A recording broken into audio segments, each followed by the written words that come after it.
Hey, what's the matter? How are you? Suki, let me just say, God only knows where I'd be without you.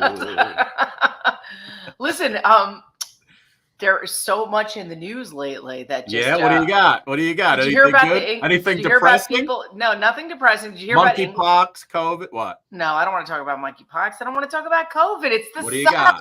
2022. We're not talking about any of that. I just saw Kylie Jenner's got a $76 million plane. Her mother's concerned that she's spending too much money. 76 million. 300,000 a month on clothes, Suki. You think you could work with that? 300,000 a month on clothes? On clothes a month? She spends on clothes? Yeah, we got Eric North, the Happiness Warriors, coming up. I'm pretty sure. Let's talk to him about that. Yes. If we had 300 grand a month on clothes, I'd be happy as a pig, and you know what. But what were you going to say? What did we hear about? What? No, did you hear about people are just kind of sign on soon?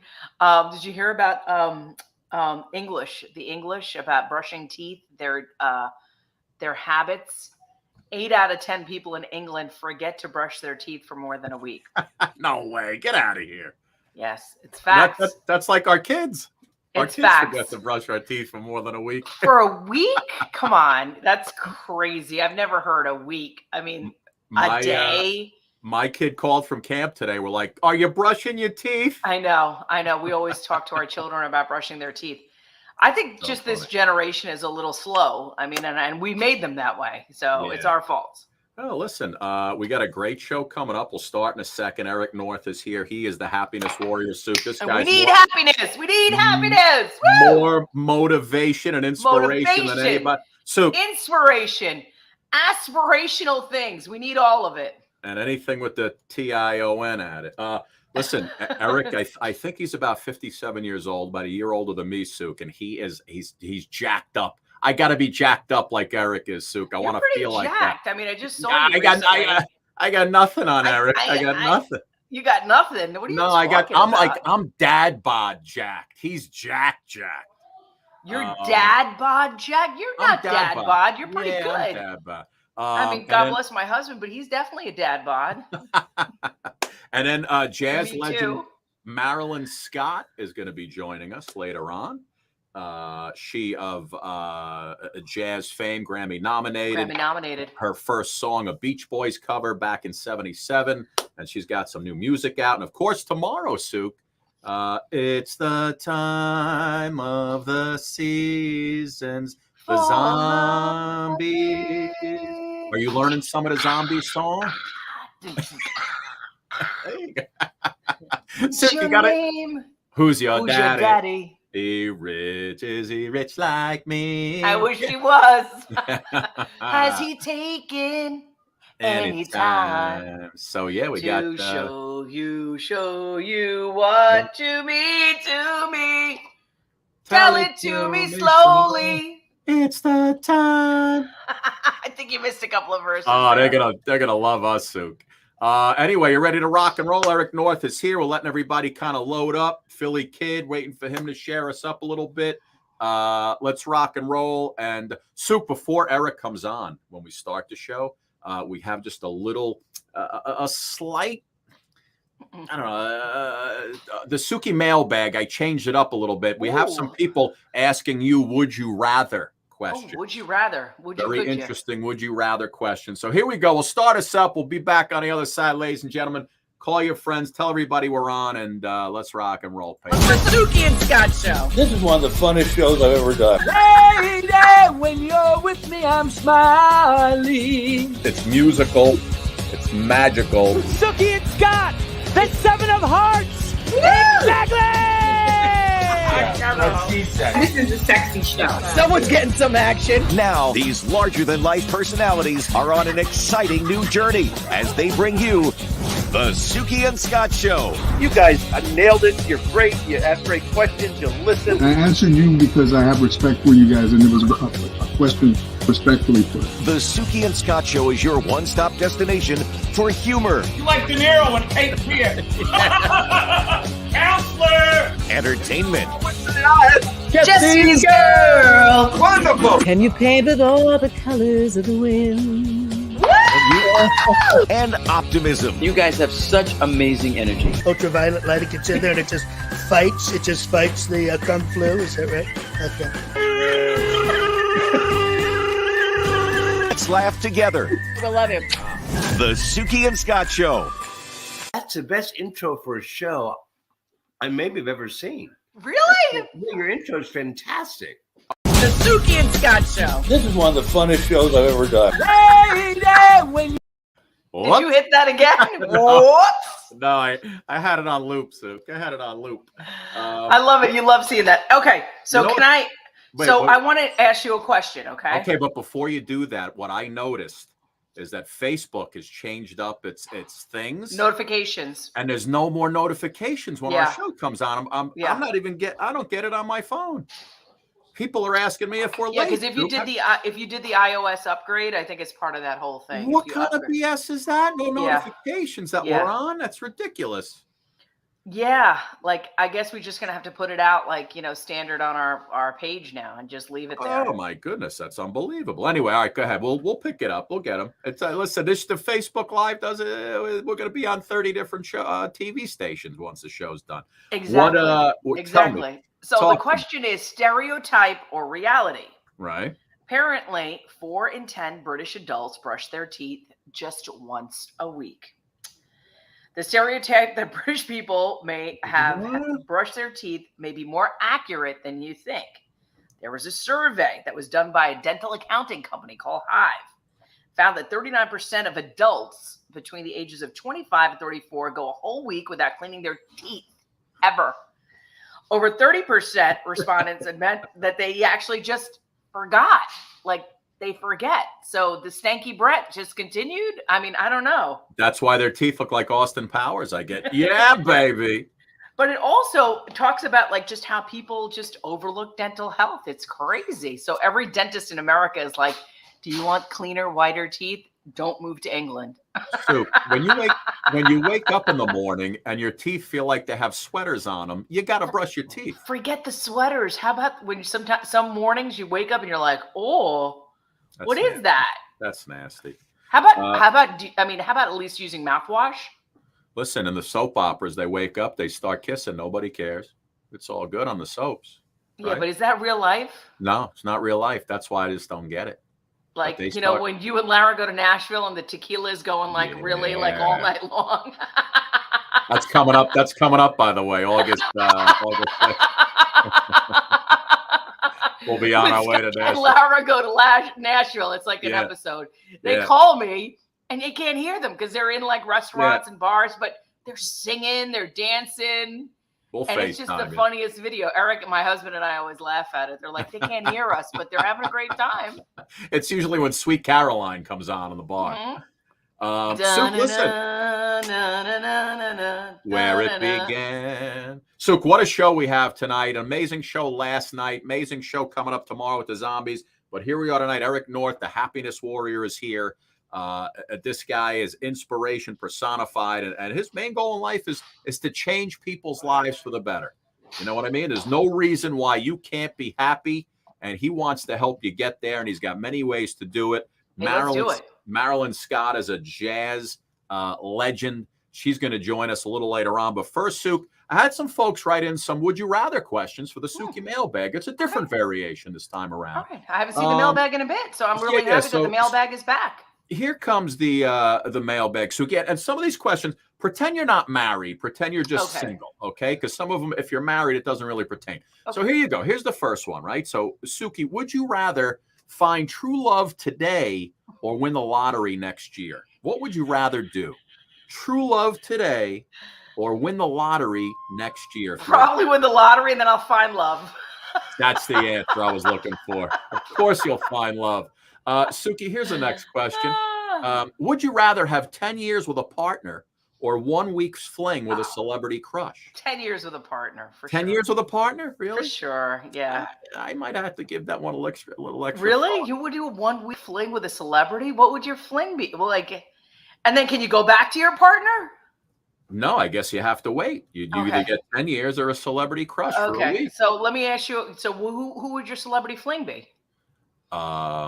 I don't know. Lonnie Anderson back in the day. The girl we had on last night. No, I'm just kidding. That is so your type too, brunette, long hair. I know. Yeah. Kim Kardashian. Suk, would you rather lose your sight or your memories? Would you rather lose your sight or your memories? So you could see, but you wouldn't have any memories, or you'd be blind. You can see, but you cannot see. It's like an existential question. Yes. You can see, but you cannot see. You cannot see. Sight or memories, Suk? Which one? It's like, was that like a Drew Barrymore movie? Like every day was a new day. She kept losing her memory, and everybody that met her and everything like that. I don't know. It was an Adam Sandler, Drew Barrymore. Oh movie. yeah. Remember that? Yeah, 30 dates or something like that. No. So what would you rather do? I don't know. How to lose a guy in something? Probably my memories. I don't know. All right. Suki, there's no wrong answers here. Yeah. A couple more to go. Suki, would you rather never be able to go out during the day or never be able to go out at night? Never go out at night. I don't never go out. I don't. There's more things you can do during the day. I know. I would. I don't ever have to go out at night. I think you reach a certain age and the clock like resets. I don't know about everybody else out there, but when I was young, like you go out to dinner at 9:30, take the 10 o'clock reservation. Now you're like, hi, can I have it at 6? Right. 5:45 would be great. Sure, I'll do 5:30. That sounds amazing. So 2 more. Would you rather be an extra in an Oscar-winning movie or the lead in a box office bomb? Oh, an extra in an Oscar-winning movie. So you want an Oscar next to those Emmys? Come on. But listen, an extra doesn't get the Oscar. You would just be an extra in an Oscar-winning movie. Then a lead in a box office bomb. Lead in a box office bomb means you'd be getting a lot more money than the extra. Yes. I didn't know that extras couldn't put that on their and then finally, resume. Suki, would you rather walk in on your parents or have your parents walk in on you? I'd rather be blind. You'd rather be blind with no memories. No memories. Your parents walk in on you or walk in on your parents? I mean, who hasn't walked in on their parents? You got to pick one, Suki. Gun to your head. You got 5 seconds. I got gun to my head. Would you rather walk in on my parents? All right. There you go. Because you know what? That's how I was made. So we might as well get the action going. I thought that was a very good first edition of Would You Rather. Suki, you ready for Eric North? You ready to get jazzed up? He's going to tell us how we can get happy. I know how we can get happy. Eric's going to help us get happy. He's got many ways to do it. Here's a little of Eric North, then we bring him in on the other side. Take a look. Hey, everyone. I'm Eric North, and I'm the Happiness Warrior. We're living in a world where unhappiness is increasingly normalized. Just take a look around, and we're fighting with each other. We're angry, we're hurt, and we're afraid. This is not normal. To make things even more challenging, we're learning how to survive in a pandemic, and everything we know has been turned upside down. As the Happiness Warrior, I'm here to help explore happiness, increase happiness, and help us spread happiness wherever we go. Happiness is a choice, and happiness will help us lead the magical life that we deserve. Yes, I need to unleash my happiness, Eric. Eric, how are you, my friend? I'm good. That video, I haven't seen that video for a long time, and I'm just so like this, but I was really excited to do it. That's when I really got started with the Happiness Warrior. I got started with my publicist, so it was sort of like my first assignment, and that was like my go. It was kind of like the go, I was like ready to go after that. So after that, we've done so much. But thank you for showing that. It was kind of fun. It's kind of fun to see yourself look silly. So listen, dude, I've been looking at your stuff all day, and I've been checking out, pictures of you. And I mean, listen, for a guy who's, I think you are, or you just turned, you're about to turn 57. I'm 58 in August next month. 58 in August. This kind of thing. I have always thought, and this is my thing, and this is how I got through a lot of things in my life. I was in an abusive relationship for over 10 years. It almost killed me, and a lot of things happened in my life. And I always was, the best thing I can do is to be my best when I'm facing adversity. So when something really hard happens, I always think, well, I'm going to make my dinner a little bit better now. I'm going to work out a little bit better today. I'm going to do everything kind of at my best, and that way I can kind of find some happiness in myself and through that self-discipline. And kind of create a happier environment in the world around me too. Because if someone sees me being a good leader and doing my best, it might help inspire them to kind of take more stock of themselves as well too, and say, hey, and my whole thing is I want people to say, hey, I can do that too. It's taking I want to build people's potential. I want to just discover who people are, help them show the world, like just show the world their intention and how they want to change the world too. So yeah, and when you read about a lot of your stuff, a lot of it is you want people to just feel like they have permission to be happy, especially what we went through in 2020 through, kind of now everybody stuck inside for a little while. How does someone give themselves permission to be happy? Is it based on your work goals, your life goals? How does it all come together? I think it's listening to your inner voice and deciding, is this something that's worthwhile for me? Am I worthwhile? Am I valuable? And find your value. And everyone has value in this world. Every single human being has value. And sometimes their value is so covered up, and they're so marginalized that they really don't have a chance. And I want to help people find that chance and find that value in themselves too, and make their lives happier. And it's about creating a movement of happiness. It's not about I'm the happiness warrior. I want to create happiness warriors in the world around us. I think the thing is, the biggest part is you got to give yourself permission, right?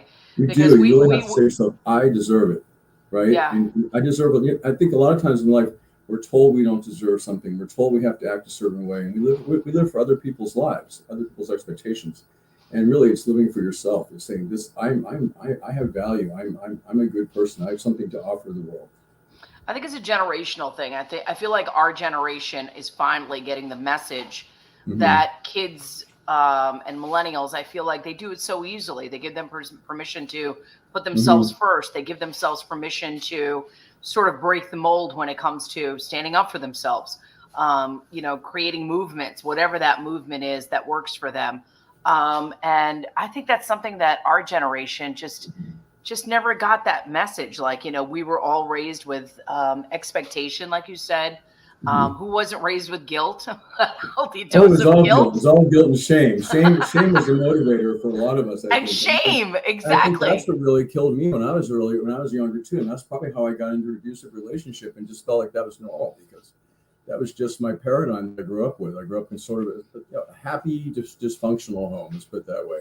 Yes. And a lot of things going on a bit beneath the surface that really kind of affected me, and I saw a lot of hypocrisy, and I saw a lot of things in my own life that kind of hurt me and sort of made me build a defensive wall for myself, which kept me from being happy. And when I went to my lowest point at the end of my abusive relationship, I was really at nothing. I had lost my career. I had to change all of my friends. I just wanted to change everything.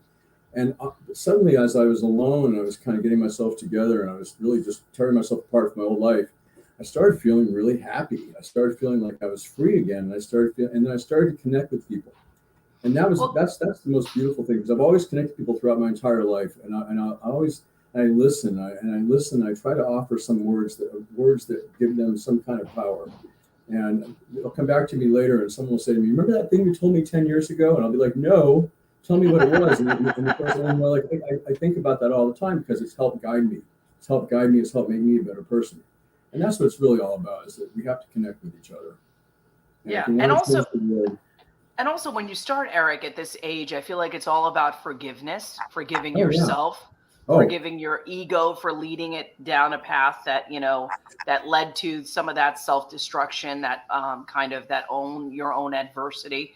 I think people have to kind of take, I think, 2020, and then I don't know if I feel like a lot of people are like, wow, 2020 was such an awakening. No, I feel like it wasn't really an awakening. I feel like it was like sort of the punch in the face, and that stunned everybody. And now is the awakening. Now is the process of recreation.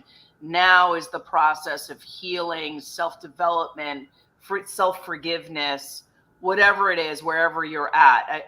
I don't know. Correct me if I'm wrong. And do you feel it? I love everything you're saying, because really it's that sense of it's that forgiveness, and it's this thing. Our generation, and it's fairly. I'm at the very beginning of the end of the baby boomers. So I'm kind of in that as a Generation X, and I think that was kind of like a lost generation. Our grandparents. I'm a Gen Xer. Yeah. Well, yeah, my grandparents were the great generation, and then my parents came along, and they didn't know what to do with themselves. Mm-hmm. They married young, like they were supposed to, and they just kind of had a lot of dysfunction because they weren't ready to be married, but they were following the dream.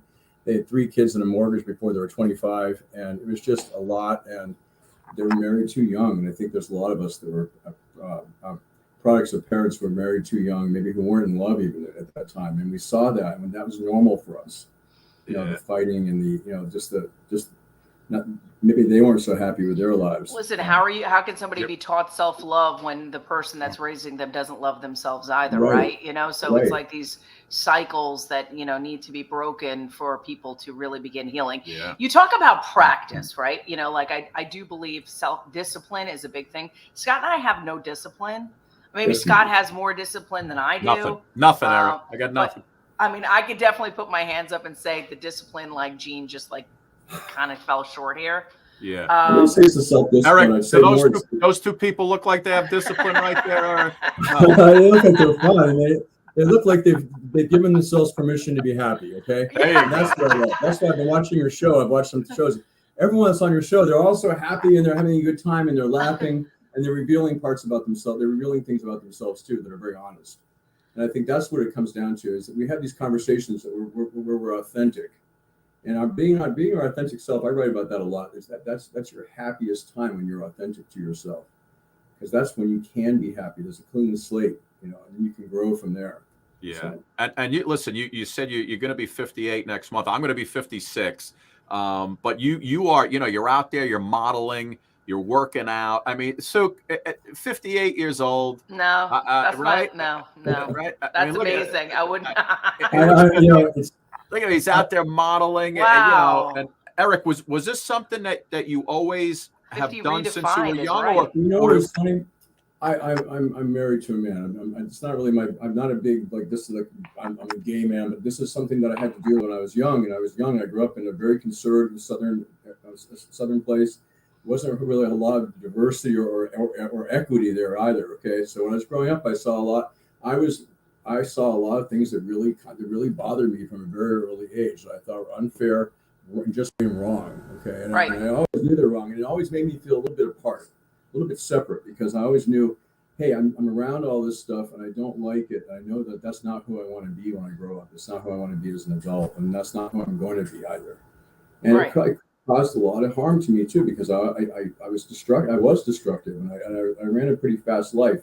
But I learned a lot, and what I really learned after all of that is that I wanted to be happy, and I really helping other people create happiness in their own lives is really what drives me, and that's my motivation. It's not so much self-discipline. Self-discipline is important, but going back to that, being young and gay, confused, and marginalized, I had to work extra hard. I always felt like I had to work extra hard, and I'm a natural entrepreneur, so I built businesses. I had to maintain a very, very strong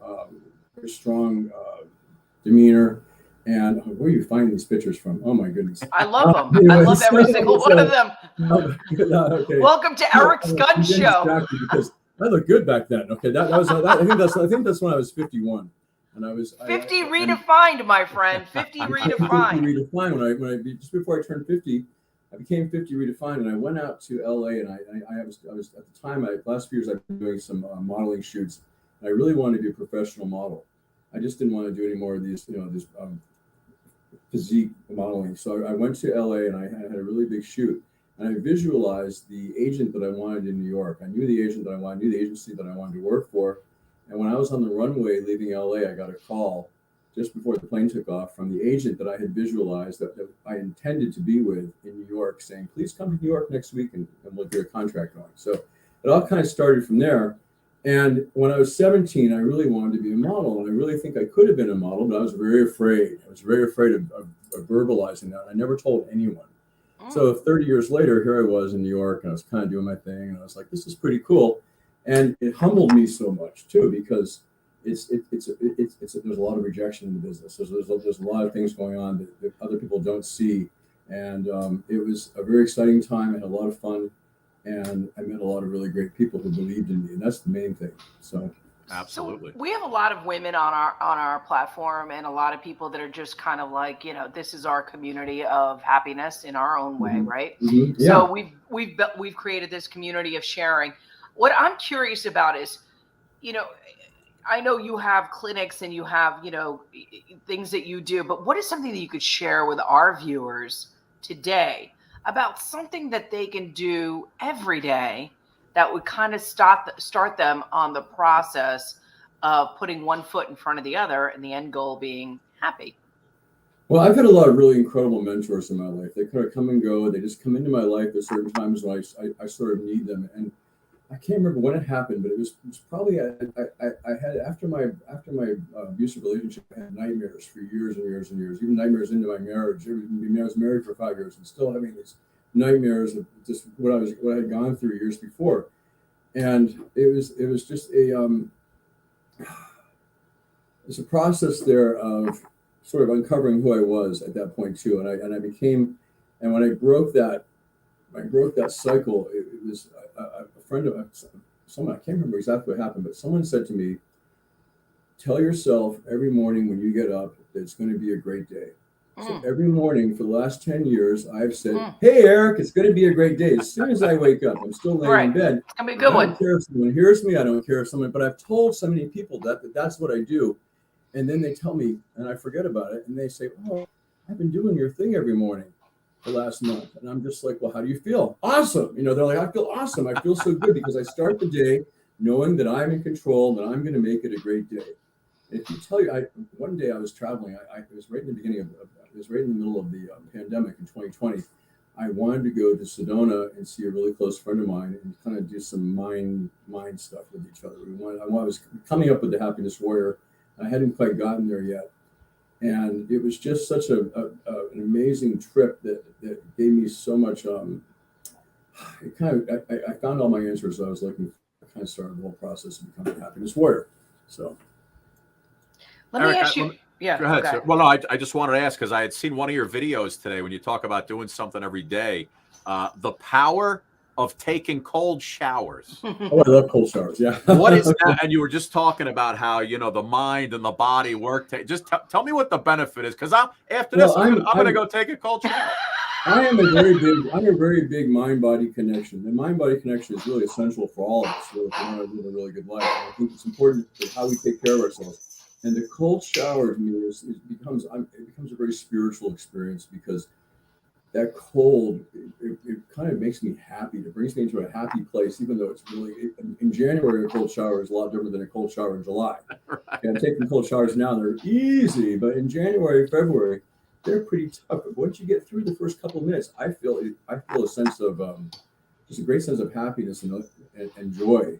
And then I'm always nice and warm when I get out. So they're very useful. I've done them I've done them when I travel all over the country too.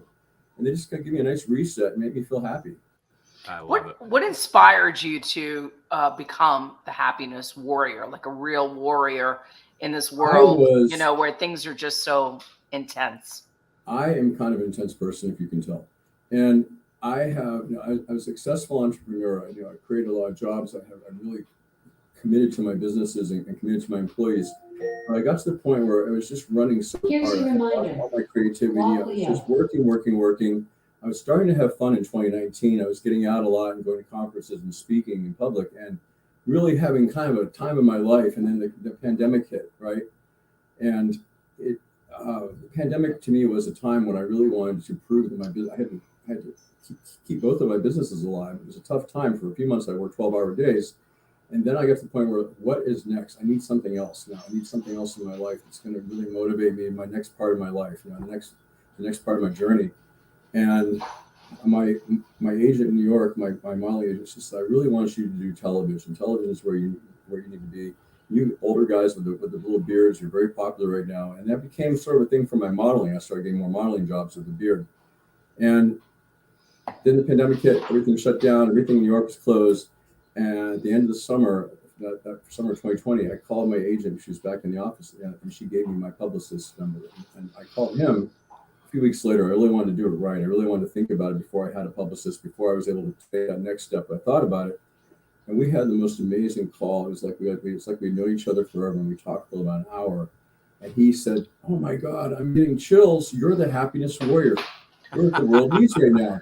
And I just took that so naturally. I said, "Oh my God, I have been searching for the happiness warrior, and we found him. And now I have to make sure that.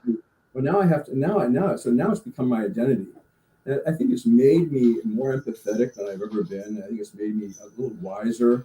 And he got me to start writing. It's something I've always wanted to do. I've always wanted to be a writer, and that's what I've become now. Primarily, I think of myself as a writer, and I'm working on contract negotiations right now for my book that's going to come out in the fall, and for a podcast myself too. So it's kind of cool. That's great. And Eric, that leads us right into Happiness Warrior apparel, ladies and gentlemen. I love it. I'm wearing it right now, but you can't really see. So yeah, okay.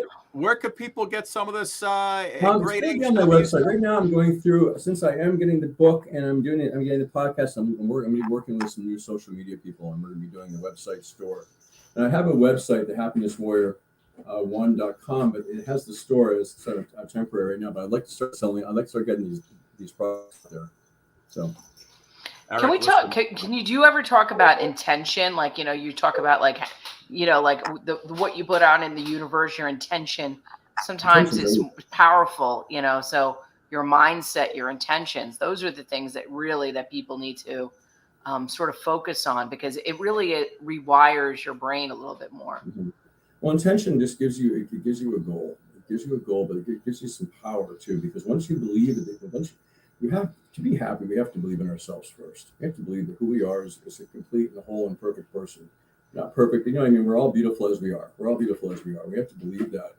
And then you have to think about, okay, what do I want out of life? Maybe some people don't want anything out of life. They just want to kind of go along with the status quo and just kind of live their lives peacefully without any problems. But they're going to have problems along the road too. So no one's going to be exempt. So if you have your intention set, you can control your output. You can control your outcome.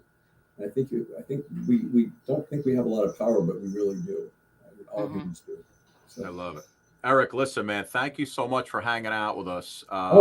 It's a pleasure. I've been looking forward to you all for so long, so it's good. Yeah, no, listen, man, you are. I'm cold showering every day now, just from that. And I gotta. You just looking at these pictures, you motivated me to get 7 days a week in the gym and not eat anything.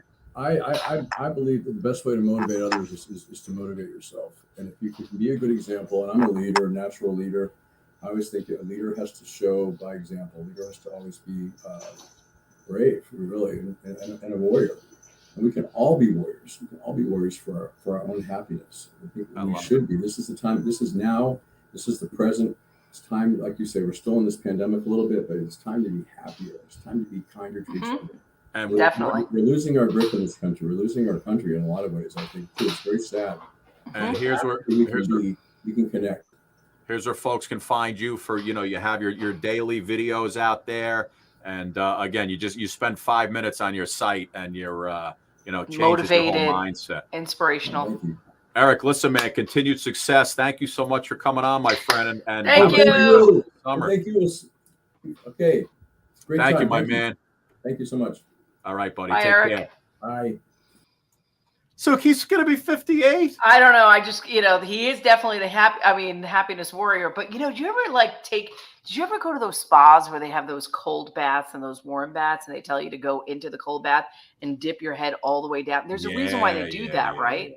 It's because it brings out, I think there is like a physical, neurological thing that happens with our bodies where it just sort of, like where you feel all the tingly. Jordan Gray's got you covered. Oh, Produces serotonin. Sue, thank you, Jordan Gray.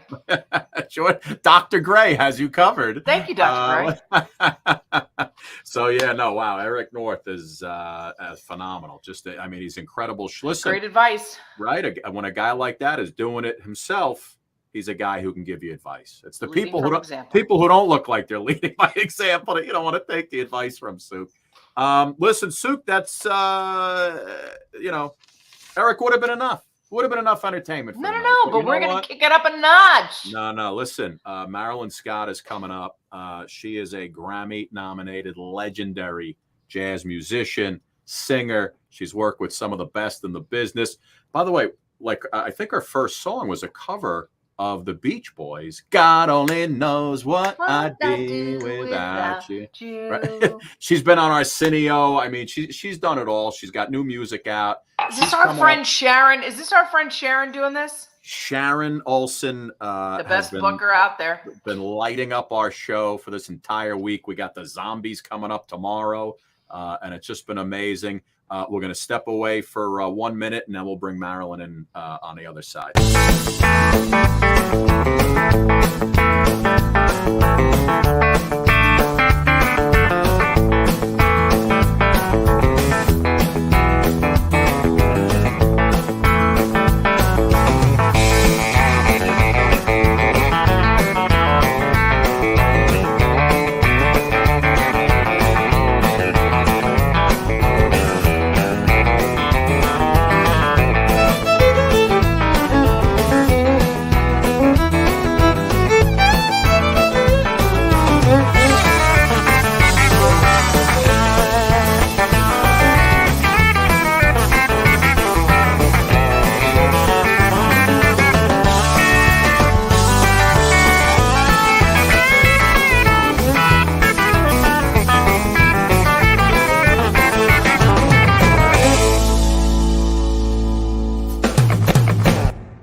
Drum roll right at the end.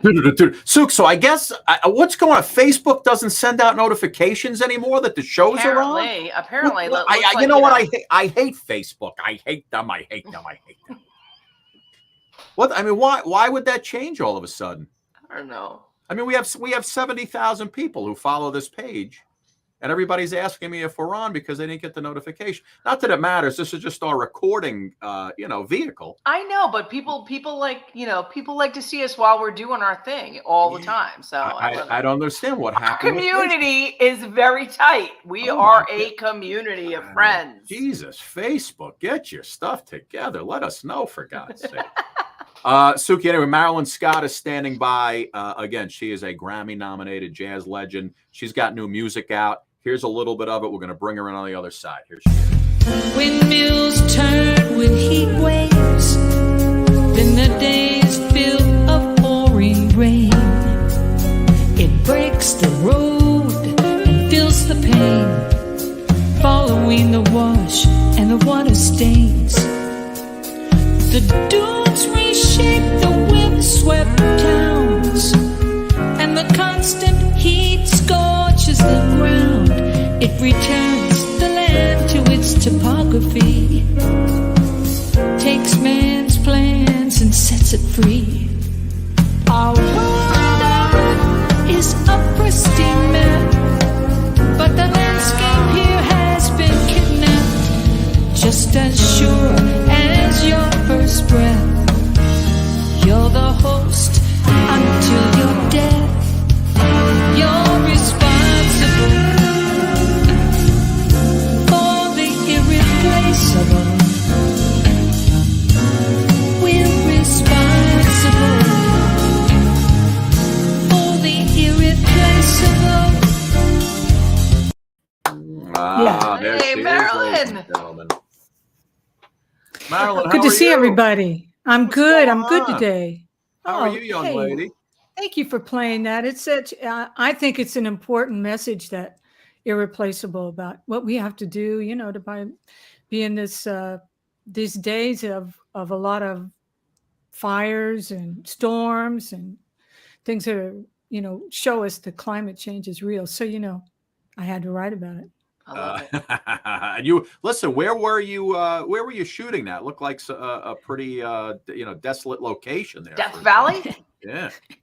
No, it was in Palm Springs. Oh, Palm Springs out in the desert. Yeah, okay. Yeah. But I mean, it's low desert, so it looks pretty intense, and especially during the summer, it gets all brown, and the water stops running, and I'm talking about the creeks and everything that we have.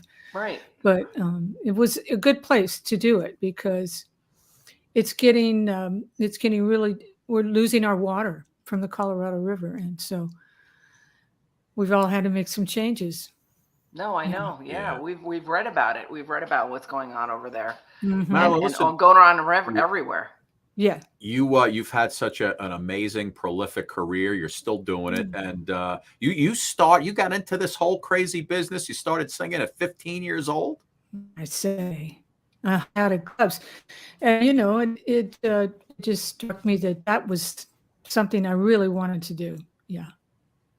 Wow. And I started, going with all my friends to clubs here in the South Bay, and then I moved up to the Bay Area in California, and there's so much music there. It was incredible, and I Listen, met we a lot had of we people. had the chance to interview Tower of Power, and Okay. we know there's a connection to you, and they found you, and you have sung for them, and been a part of their incredible sound. I have.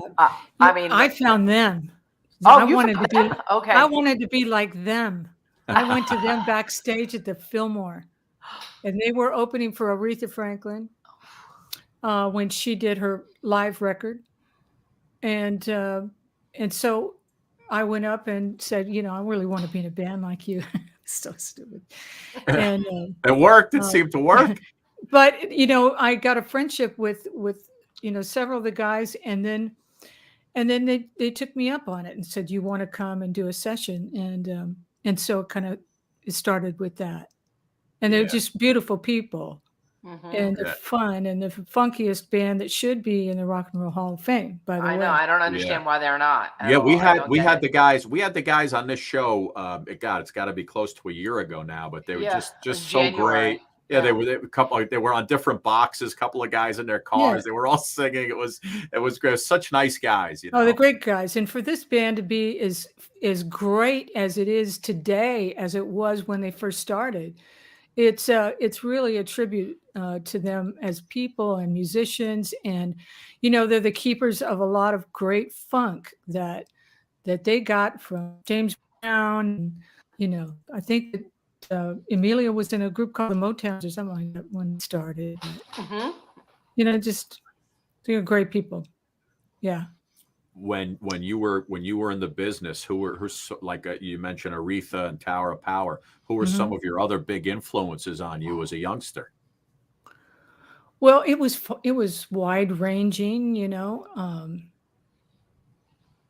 of course I grew up with R&B radio and from Oklahoma that came in because I had to stay in Arizona for a while because my mom passed away. And so we used to get Coma, and Coma radio would come in at night, and we get all the R&B. So the Chiffons and Aretha, and it was just everything. And that was sort of a savior for me. And I could go down to the drugstore and buy the 45s. So yeah. It was neat. I think that's what's missing, because my kids, it's so funny. They're always like, Mom, you always have music on in every room. You always have, I wake up, I have music. And I listen to radio. I like listening to radio and exposing myself to every kind of genre. And and nothing is like curated playlists or anything like that, like my children do. That's and right. I think that's what's missing in this world. Like, everything is so darn curated to people where we're not experiencing each other and like really understanding that you might really like something that you never thought you would like before, because that's right. You have pigeonholed yourself into like these little silos. It's not working, people, And I think radio was a function of that. It That's brought right. all these different worlds into your house, and it let your imagination run. And, people always laugh, like, why does a girl like you know all these different genres of music? And Scott and I are both like, we love music. That's right. And I think it's just, it was the time. It was what I don't know, what connected us all, Well, I think it was the DJs that decided to play all that music together. And at night, especially, you could hear all kinds of jazz and R&B and pop music and rock music, and all those things sort of influenced each other. Whether they really did it or not, they might have listened to it and then they go and write this. I mean, you listen to Elton John talk about how he started it. I mean, he loved R&B. There's Rolling Stones. They loved R&B and blues music. So, I think it's a great great thing that is lost as well. Yeah. Marilyn, I miss it. One of your first big recordings, maybe the first one back in '77, I think it was the cover of God Only Knows, right, from the Beach Boys, which everybody loves your version of that song. Just looking at it online, it's a disco version. You see the comments. What was it about that particular group, that song, that made you want to cover it? Well, actually, it was, brought to my attention that, if you did a cover, you're more likely to be able to, do well, be noticed. It was very successful. And so that's what we did. And I can't really recall who decided on God Only Knows, but this was the beginning. I mean, I used to hang out in the Valley in San Fernando Valley, Studio City and everything. And then with the Piccaros and David Page and wow, Joe Piccaro, who did all these sessions and stuff, had all these instruments in his house. He was a drummer, and we'd all come and everybody did jam and everything. And so when I got the opportunity, it was David that came and he did a little arrangement with Jeff Piccaro, Mike Piccaro, and the Tower Horns came and played. Wow. And it was just it was funny. And then we did Lay Back Daddy as the B-side because it was a single. Those days you got a single deal first. Right. If you're worthy, they give you the album deal. Yeah. Do you have a little of that song deep down inside? Maybe a little 30 seconds a cappella? Oh, I may not always love you, but as long as there are stars above you, gotta have that BPM. You never need to doubt it. I'll make you so sure about it. God only knows what I'd be without you. It's great. I mean, really, it did kick. That's it great. Did. Yeah. And did you hear? Did the Beach Boys ever? Did you ever get feedback from those guys on the song? No, but they put me on the music sheet. In those days if you wouldn't bought the music, all the changes and the lyrics, they put me on the cover of that. So I guess the Beach Boys were on the cover of their version for a while. Yeah. And whoever had the latest got the sheet. Until the next one. That's so funny. Yeah. Now I know our friend and booker Sharon Olson used to work at the Arsenio Hall show, and she told me the story about Arsenio asking to have you on because I guess someone had told him about you, and you actually came on and played, with his. He used to call him the Posse, his band. What was that like for you at the time? Because back in the days there, Arsenio was like the number one show, talk show in the country, right? I was inside out. I was so excited, and I knew all these guys in the band, so that was really comforting. And he was so nice, Arsenio, and he had such wonderful compliments, and made me blush. But I loved it. And it's one of my fondest memories for sure.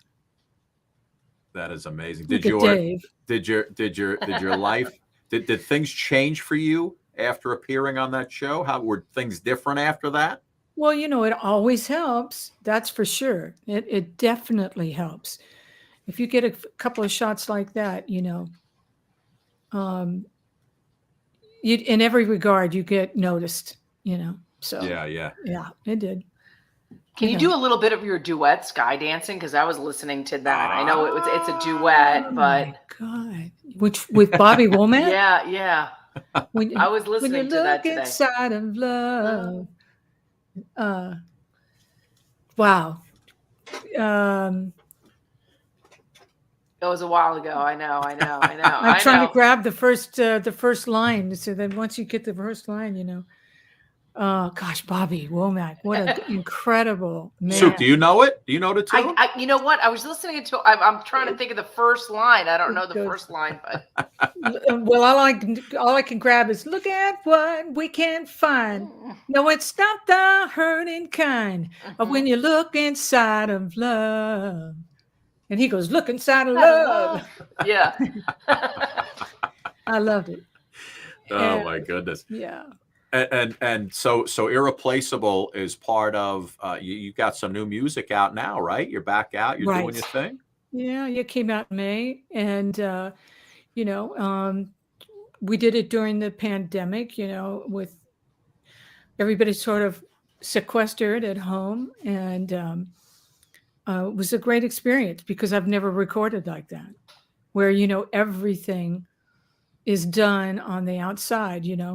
You're never with anybody, right? And it was really a great experience, and I'm so glad we did it that way because you can scrutinize stuff, and sometimes you lose the point of what you're trying to do. And this way, when you invite somebody to come and play drums on it or add a bass or a guitar part, and then they hand it back, you're just like, okay, whatever you've done, it's so good for me. I'm so happy. And everybody did such an incredible job. And so the music, instead of being in a studio and you go, what do you think we should do this or change this? Or I have this idea for right here. It doesn't involve that. It more or less has this where you just kind of right down the shotgun. Yeah. It's going to be something. And with every person's adding their part, it changes what it's going to be. And so for me, that was really interesting. And I'm so thankful. Scotty, can you put up that 80s picture one more time? Like what? Did you see this picture? I don't know if you saw it, but gotta take a look. Hold on, let me get back. It was that group shot. It was a group shot. Where'd it go? What have you done? Wait, what? No, it wasn't that one. That wasn't that shot. No, it wasn't that one. Hold on. No, that's not that shot. No. It was like strictly like in the. Yeah, it was black and white. Where did it go? Yeah, where'd it go? Where'd you put it? Where did it go? It's so important. Not that one. Oh, that's Burt Bacharach, isn't that? Mm-hmm. When I did The Look of Love, or the George Duke got the nomination for. Oh wait, hold on, Suk. Hold on. I'm back. Hold on. Everybody, just relax. Was it this one? That's a good one. What's going on here? Oh, that's that's Yellow Jackets. Really, a Rich Bream on the right. An incredible engineer, and Michael Landau in the middle with Russ Ferranti and Jimmy Haslip and Will Kennedy. Those guys, pretty much three of them were the Yellow Jackets. We did No Room for Hate. That's what we were doing. And this one, look at that. It's Talik Olstead and Boney James and Paul Brown back there and Deborah Dotkin. Where was that? Was that after a gig and you guys were hanging out or before? Right. We were in Japan. Wow. How awesome. We were with Bobby Caldwell. Oh, look at this. So we were all singing. I know. We were young. That was for New Riders of the Purple Sage.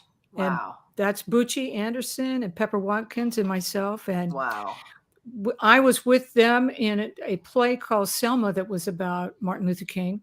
Yeah. And we sang and the three of us sang for Tower Power. On the records only. That's great. What a great name, Pepper Watkins. I like Pepper that. Was killer. Pepper was killer. Hold on, let's see what else you got here. Oh, yeah, that's a group called Jamal that I was in way back in the Palo Alto days. I love it. We sang all that harmony. We stepped.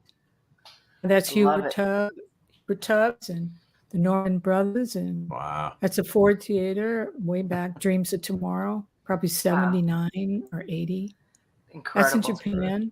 Japan. So you bet, Marilyn, you've traveled the world doing this. That's got to be. I hate to say that, but I haven't. No, just Japan. Just Japan's many times with Doheny myself a couple times, with Bobby Caldwell several times, and Brazil and Argentina. Really, it's about all I've done. Wow. But that's we've on done my Long list. Island. I've done Long Island. Sook's been to Staten Island, Long Island. Staten Island, Long Island, you know, Roosevelt Island. Roosevelt Island, an island in New York. I've been around there. It's so great. So, Marilyn, the album is called The Landscape. That's right. Was this, and you said you did it mostly during COVID. It must have been very therapeutic for you to actually be working during that time. Creating. Yeah, and you know, the project is about all the different places that we need to care about, and that we get life from, and that we need, because nature is there to help us through our problems, you know. And I did a song called The Landscape, and that's about people. Each verse is about, you know, a person's, you know, struggle and with losing your job, and the one thing they can do is go and hike the trail, or a guy that is you know, has lost a lot of opportunities in his life. The only thing that he can get something from is go fishing, or a kid who is, you know, kind of homeless in his car, but he surfs every day. It depends on the ocean for what's coming next for him. It keeps him together. So we need all these things, and we have to take care of these things. And I said, you know, I don't know how much more music I'll get to make, so let me write about these things that I see people going through, and in places that just like Summer Night is about, you know, just on your front doorstep, that you can find nature right in your street if you want to, and with sunset, and being with somebody and sharing it. So these are the things, you know, that I want to talk about. And I love Unzip is another thing. Yeah. So. Marilyn, before we go, You Don't Know Me. Yeah. The song You Don't Know Me. You have about 30 seconds of that one in you? Sure. Go ahead. Let me hear that one. You give your hand to me, and then you say hello, and I can hardly speak. My heart is beating so, and anyone can tell. You think you know me well, but you don't know me. No, you don't know the one who dreams of you each night, and longs to kiss your lips, and longs to hold you tight. To you, I'm just a friend. That's how it's always been. You don't know me. I never knew the art of making love. You want the bridge? Yeah, keep going. I want the bridge. Bridge it up. Though my heart aches with love for you, so afraid and shy, I let my chance go by. The chance you might have loved me too. You give your hand to me, and then you say hello, and I can hardly speak. My heart is beating so, and anyone could tell. You think you know me well, but you don't know me. No, you don't know me. No, you don't know me. I love it. Whatever. That was beautiful. That was beautiful, Marilyn. Thank you. Oh, you're crazy. The sultry tones of Marilyn Scott right here on Como FM. AM. See? FM. AM. Hey. Marilyn, listen, Marilyn. And my thank best to you. you both. And thank you for having me. Thank you Marilyn, so thank much. Let me you. share all Thank this. This is terrific. Marilyn, where could our audience find the landscape? Is it just downloadable on iTunes and all, wherever you get music? Oh, yeah. You can go to my website, and there are all the different places that you can get it digitally. And when I sell it, the physical package with CD Babies. So if you want to get it that way, you can through the website. And I invite anybody to come over and take a look or listen and see if you dig it.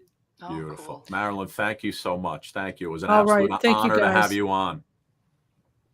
Bye, Till the Marilyn. next Have a one. good night. Have a Okay. great summer, Marilyn. And you all. Bye. Bye-bye. Thank you.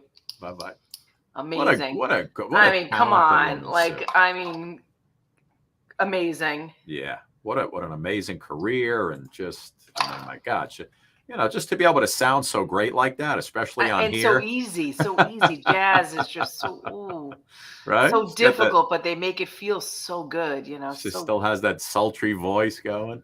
Beautiful. Unbelievable. Suk, well, listen, we'll be back first tomorrow at 2. Somebody at Facebook's about to feel the wrath of Stanford tomorrow here. At 2. Tomorrow at 2. Yeah, listen, tomorrow at 2:00 on the East. That's when we'll be live. That's when we'll record the show.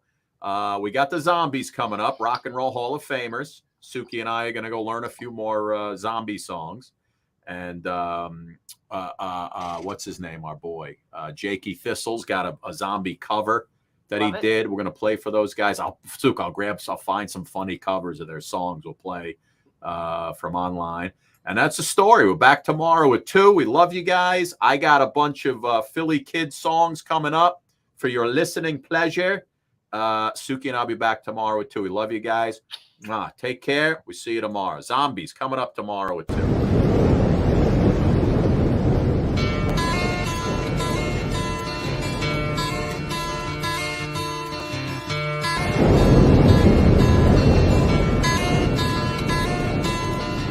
"3:30 in the morning, not a soul in sight. City's looking like a ghost town on a moonless summer night. Raindrops on the windshield, there's a storm moving in. He's heading back from somewhere that he never should have been. And the thunder rolls, and the thunder rolls.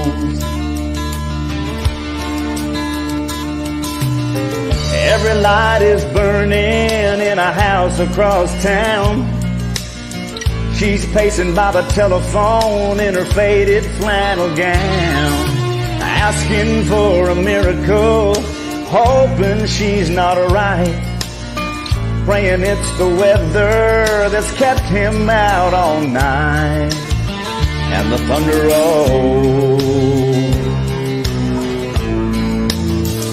and the thunder rolls, the thunder rolls, and the lightning strikes. Another love grows cold on a sleepless night, as the storm blows on out of control. Deep in her heart, the thunder rolls.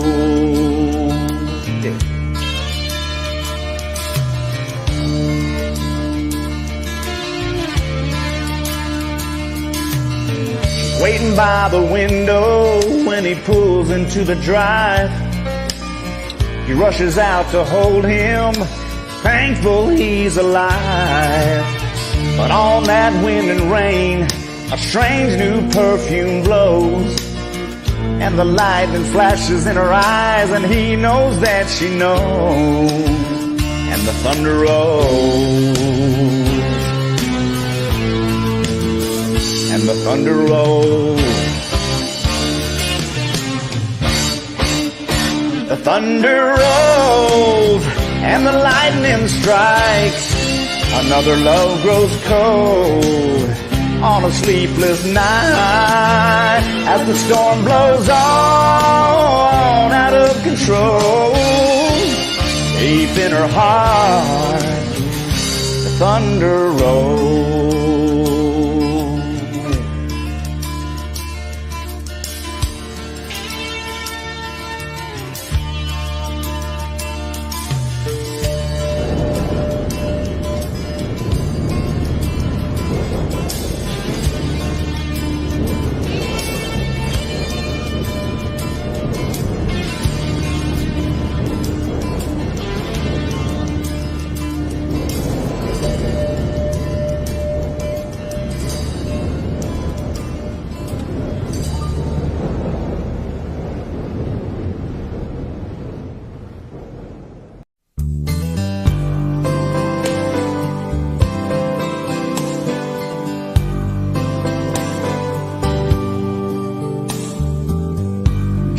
Johnny's daddy was taking him fishing when he was 8 years old.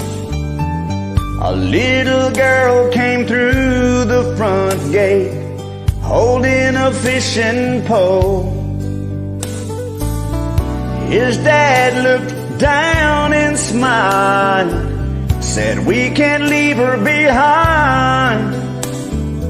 Son, I know you don't want her to go, but someday you'll change your mind." And Johnny said, "Take Jimmy Johnson, take Tommy Thompson, take my best friend Bo. Take anybody that you want, as long as she don't go. Take any boy in the world. Daddy, please don't take the girl."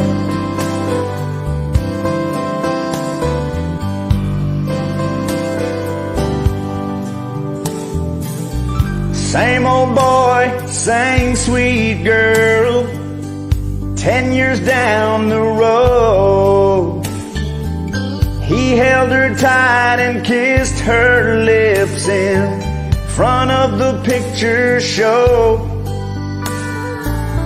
Stranger came and pulled a gun and grabbed her by the arm. Said, "If you do what I tell you to, there won't be any harm." And Johnny said, "Take my money, take my wallet, take my credit cards. Here's the watch that my grandpa gave me. Here's the key to my car. Mister, give it a whirl. But please don't take the girl."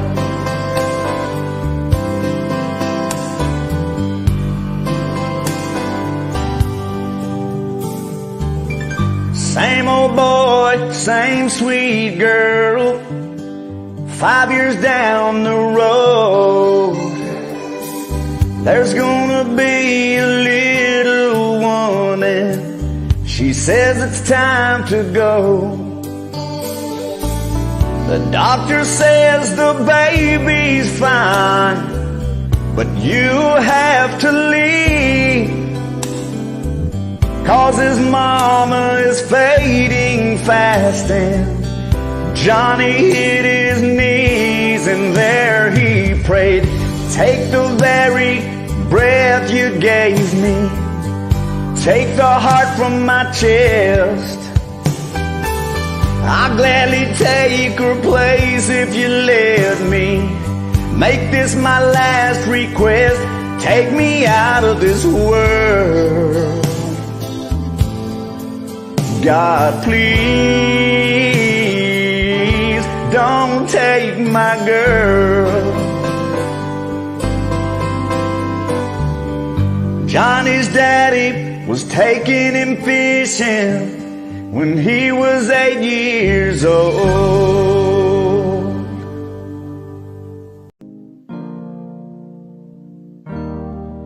It's lonely out tonight, and the feeling just got right for a brand new love song. Somebody done somebody wrong song.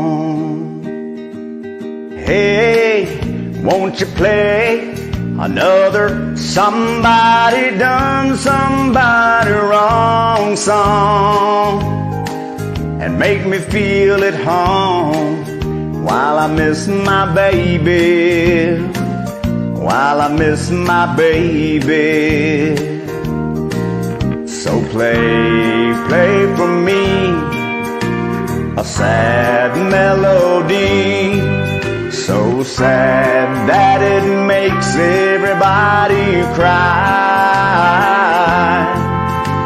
A real hurting song about a love that's gone wrong.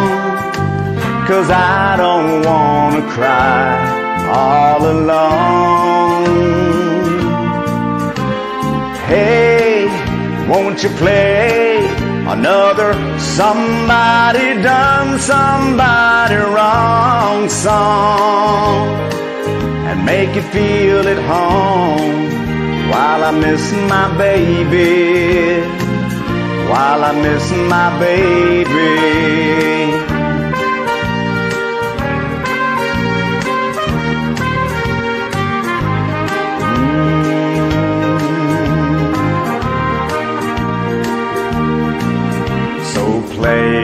Play for me a sad melody, so sad that it makes everybody cry.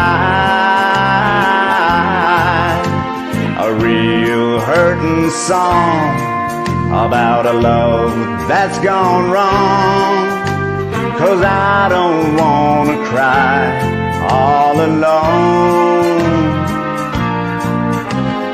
Hey, won't you play another somebody done somebody wrong song and make me feel at home while I miss my baby, while I miss my baby.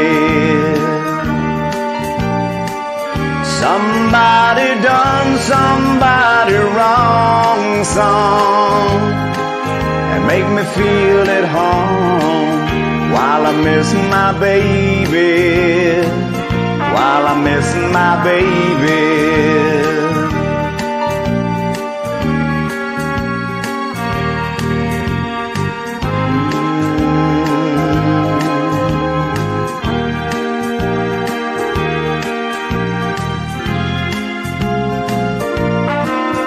I miss my baby.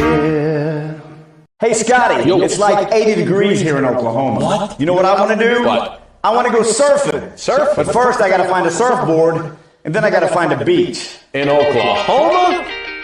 If everybody had an ocean across the USA, then everybody'd be surfing like California, yeah. You see them wearing their baggies, Huarache sandals too, a bushy blonde hairdo, surfing USA.